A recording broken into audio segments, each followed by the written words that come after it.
Hello, America. I'm Geraldo Rivera. Washington, Jefferson, Madison, Sylvester. My guest tonight is an American treasure, or at least she was. Champion cheerleading coach Sue Sylvester has led a life chock full of winning. But lately, Sue, it seems like you've been smacked around by the loser stick. Is that right? Well, Geraldo, despite being one of the scions of American education, I have recently lost my position. My financial security and my legacy has been tarnished, and today I intend to set the record straight. But Sue, reading your record of accomplishments, they seem almost too good to be true. And when our fact checkers poured through them, Sue, they found out that most of them are made up.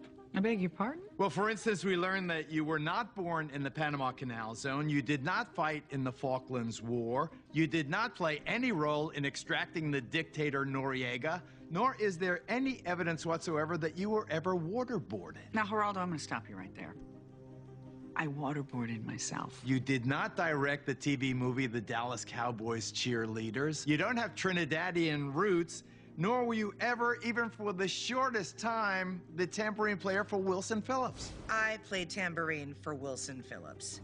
Geraldo, I'd like to respond to some of these allegations. You've claimed to have romantic involvements with Dan Quayle, Stephen Baldwin, Matt Lauer, Johnny Cochran, David Boreanaz, and the drummer from Jimmy Eat World. All of these men have categorically denied this. I dated all of the members of Jimmy Eat World. It just begs the question, Sue, are you a compulsive liar?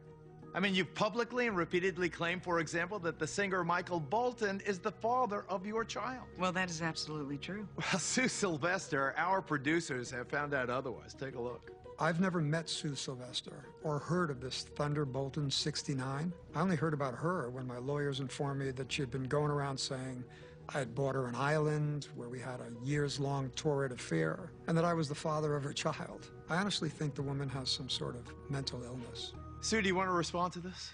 Fine. I will admit I can't prove that Michael Bolton is the father of my child. Let's hear from another of Sue's alleged lovers to find out what he has to say. Look, I don't blame Sue for falling head over heels for me. I mean, she's got eyes. But she mistook a little grab-ass in the condo for true love. That bitch is crazy. She had me kidnapped. And then she signed me up for these dating sites, Farmers Only, blackpeoplemeet.com. And the only thing that she put in my profile was that my boobs were like elephant ears. Sue, it just makes me wonder, are you okay? Do you have a history of profound mental illness? What I have a history of, Geraldo, is devoting my entire life to the students of McKinley High. You know, when I graduated from the Sorbonne, I was recruited by every single one of Wall Street's top investment banks. Halliburton wanted me for their COO. One time, a very drunk Boris Yeltsin called to tell me that if I wanted Russia, he would just give it to me. I could have had wealth and power beyond my wildest dreams. But instead, I chose a career filled with service and sacrifice in order to nurture and enrich the delicate minds of America's children. Since day one, they have been and will continue to be my #1 priority. Sue, a lot of these things that you have just mentioned seem like lies to me. I visited McKinley High School to talk to some of these students, and they tell a much different story. She slashed the tires on my wheelchair 17 times. She swapped out my weed glue with mayonnaise. She made a fake elevator, which she trapped us in, and then pumped airborne drugs through the vents and built a small robot that forced us to kiss while it watched and made noises. She put a live bear in my house. Sue Sylvester came all the way to New York City to see me in my opening night on Broadway, funny girl, just so that she could walk out halfway through and have sex all over my apartment. She cut my dreads off.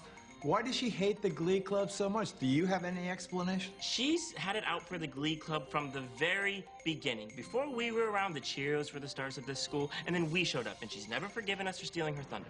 Geraldo Rivera, this is an outrage. This is slander. These are all lies orchestrated by one Will Schuster. Judas! This may come as a surprise to you, Sue, but it was not Will Schuster who tipped us off. It was someone else.